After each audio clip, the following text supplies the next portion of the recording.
The focal point of biblical history is often described as a land flowing with milk and honey. But if we look closely at the map, we find that this promised land actually reveals a geographical trap. This map illustrates the scale we are dealing with. This tiny strip of real estate along the eastern Mediterranean coast is roughly the size of Vermont or perhaps New Jersey. It is completely boxed in. To the west lies the massive expanse of the Mediterranean Sea, and immediately to the east sits the arid, impassable Arabian Desert. That narrow corridor places it directly in the crosshairs of the ancient world's largest military superpowers. Former Israeli Prime Minister Golda Meir famously joked about the harshness of this location. She said that when Moses brought the Israelites out of Egypt, he should have turned right instead of turning left. At least then they would have ended up with oil instead of hardship. Why would a divine entity intentionally lead a chosen people to a narrow, highly vulnerable land bridge instead of a vast, resource-rich territory? The extreme vulnerability of this region is not a historical accident. The unique climatology and hostile geopolitics of the Levant were designed specifically as a testing ground of faith. Throughout the ancient Fertile Crescent, massive empires built their stability on predictable agricultural engineering. Look at this view of the Nile. The Egyptian economy relied entirely on this massive, stable river flow, allowing farmers to use human-engineered foot irrigation to maintain their crops year-round. Overlooking the wide rivers of Mesopotamia, we see the exact same premise. The mighty Tigris and Euphrates provided a permanent water source for large-scale water management. Israel possesses 0 major river systems capable of sustaining an empire through irrigation.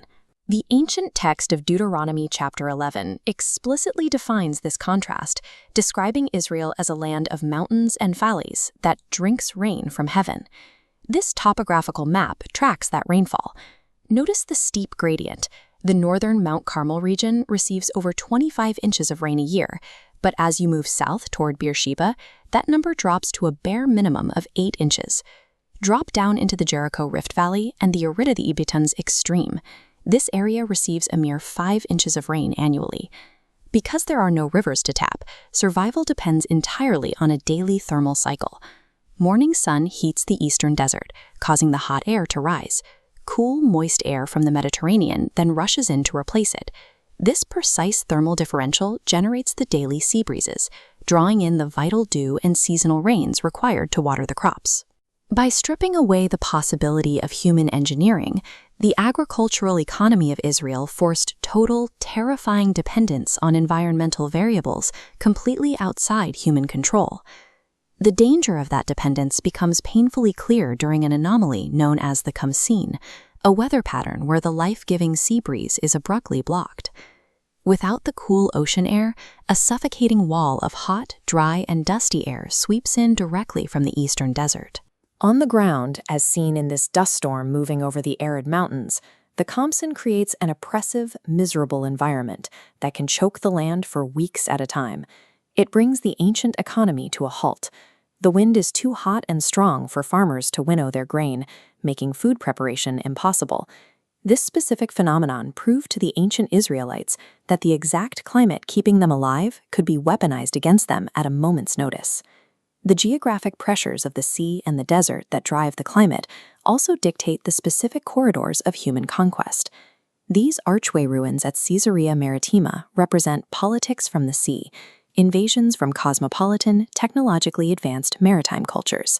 Centuries earlier, the Philistines arrived from the sea and used their monopoly on iron metallurgy to actively disarm and control the Israelites.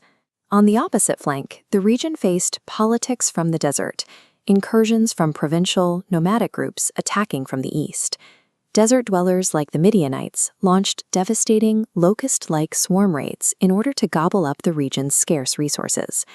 This macro map reveals the ultimate pret. Israel is the only arable land bridge connecting the continents of Africa and Eurasia. Because the massive eastern desert is impassable, international superpowers were forced to use this narrow corridor as their primary marching highway. This stone relief carving provides hard archaeological evidence of the Assyrian Empire, a superpower that pushed down from northern Mesopotamia right into the Levant. Later, the Babylonian threat marched from the east, funneling through that exact same corridor to wipe out Jerusalem entirely. Geographically, the Israelites were inescapably squeezed. They were hemmed in by local raiders and trampled by invincible global empires that used their homeland as a highway. The biblical authors did not view rogue weather or invading armies as separate random events. They understood both as a unified system of divine response. The prophet Jeremiah synthesized this physical climate data and geopolitical terror in chapter 4. Look at this comparison. Jeremiah uses the exact physics of the Khamsin dust storm as a literal metaphor for the invading Babylonian army. He describes a wind too strong for winnowing, a brutal force of nature meant entirely for judgment rather than agriculture. The historical records in 2 Kings operate on the exact same logic, explicitly linking the Assyrian political invasion to the spiritual unfaithfulness of the local population. So why choose this precarious piece of real estate in the first place? Deliberate pacing.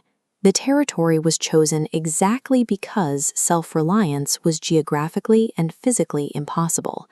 Acquiring the precise rainfall needed to grow crops and avoiding the marching boots of international superpowers required an absolute daily reliance on divine intervention. The terrifying vulnerability of the land was the entire point. In the ancient Levant, the geography itself was the theology.